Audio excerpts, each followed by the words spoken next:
हम सिटीजन्स हैं, ये सिर्फ स्टैटिस्टिक्स। भाई खुद को कभी इंडियन समझा भी है? नहीं नहीं नहीं, ये मैं नहीं कह रहा भाई। कल एक पिक्चर देख रहा था मदारी, उसका एक सीन मुझे भाई इतना इंपॉर्टेंट लगा कि वो आज के टाइम पे भी इतना रेलेवेंट कैसे हो सकता है यार। ये सीन देखो एक बारी।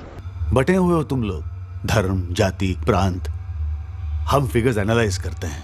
120 करोड़ नहीं, टुकड़े, छोटे छोटे टुकड़ों में बटे हुए हो।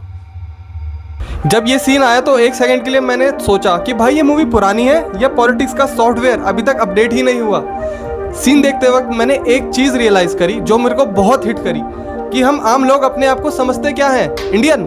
1.4 बिलियन लोगों का देश है हमारा, लेकिन इलेक्शन के टाइम क्या हम वैसे देखे जाते हैं? भाई मेरे को तो नहीं लगता। मुझे तो पता क्या लगता है, मुझे लगता है कि भाई ये लोग एक एक्सेल शीट खोल के बैठ जाते हैं कि भाई कितने हिंदू हैं, कितने मुसलमान हैं, कितने एससी हैं, कितने एसटी हैं, कितने ओबीसी हैं, और किस सीट पर कौन कितना ज़्यादा इंपॉर्टेंट है। और फिर शुरू हो जाती है भाई पॉलिटिक्स की सबसे अजीब और गरीब मैथमेटिक्स, कि कितने वोट्स के लिए हमें क्या बोलना है, किसको रिप्रेजेंटेशन चाहिए, किसको रिजर्वेशन चाहिए, किसी को सिक्योरिटी या किसी को डेवलपमेंट चाहिए भी नहीं चाहिए।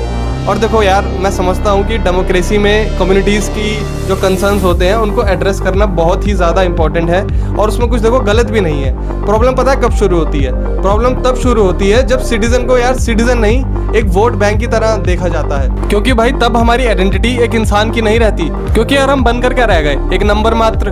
कोई कास्ट का नंबर बन रहा है, कोई रिलीजन का नंबर बन रहा है, कोई एक वोटर का नंबर बन रहा है।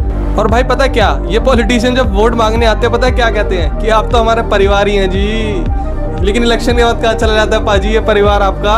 क्योंकि यार डेमोक्रेसी का मतलब ये नहीं कि पॉलिटिशियन हर एक कम्युनिटी का भाई अलग अलग कैलकुलेटर बना के बैठ रहे हैं। डेमोक्रेसी का मतलब है कि भाई अगर देश में 1.4 इंडियंस हैं तो 1.4 ह्यूमन इंडियंस की तरह उनको ट्रीटमेंट मिलना चाहिए, ना कि हिंदू अलग, मुसलमान अलग, SC ST OBC बिल्कुल ही अलग।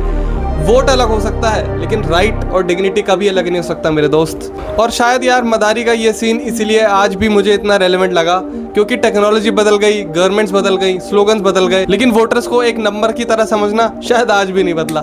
तो अगले इलेक्शन में सिर्फ ये मत सोचना मेरे भाई कि कौन मेरी कम्युनिटी का है। एक बार ये भी खुद से पूछना कि कौन मुझे सिर्फ वोट नहीं समझ रहा, कौन मुझे सिर्फ एक सिटीजन, एक इंसान समझ रहा है और मेरा बेटरमेंट चाहता है। और अगर आपको भी लगता है भाई कि पॉलिटिक्स में हमारी आइडेंटिटी वोट बैंक से बड़ी होनी चाहिए तो वीडियो को लाइक करो, मुझे फॉलो करो।